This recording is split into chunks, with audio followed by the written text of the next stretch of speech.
You're getting fit, and we're here for it. 103.5 KISS FM is answering your questions with Brett Denton from Kvell Fitness and Nutrition.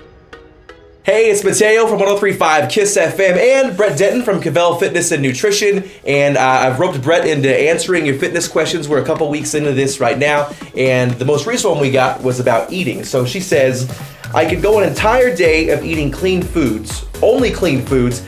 But once I'm alone at home, I start looking for food that I'm not even hungry for. And I eat until I'm sometimes so full it hurts. What's the best way to stop this, and how do I track it and stay honest with myself? Yeah, so the most common eating disorder in America is called binge eating disorder, which is what it sounds like going on here.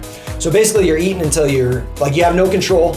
You're eating until you just like feel disgusted, and then there's shame associated with it. And unlike some eating disorders where you then purge or do other unhealthy things, you just don't do anything. You just feel bad about it and you just stay full, which is probably better than the purging situation. But again, when we're dealing with something like this, number one, if it's bad enough, you need to get help, okay? But in the meantime, let's try a few things. So number one, make sure that you're eating enough during the day, enough good, healthy, whole foods, okay? That's number one. Number two, when you come home at night, like, what are you doing that's triggering you to eat? Are you sitting down at the TV? Are you just walking in the door? Like, what are you doing? Find that trigger and then do something else.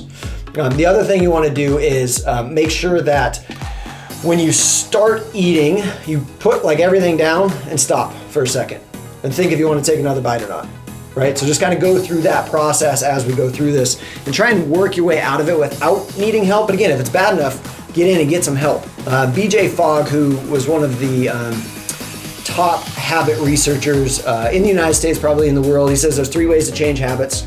Number one is you have an epiphany and you just stop. So some people who like smoke, they just find out they want to stop smoking and they stop. Number two is you change your environment, or number three is you take tiny habits. I think for this one, you need to change your environment.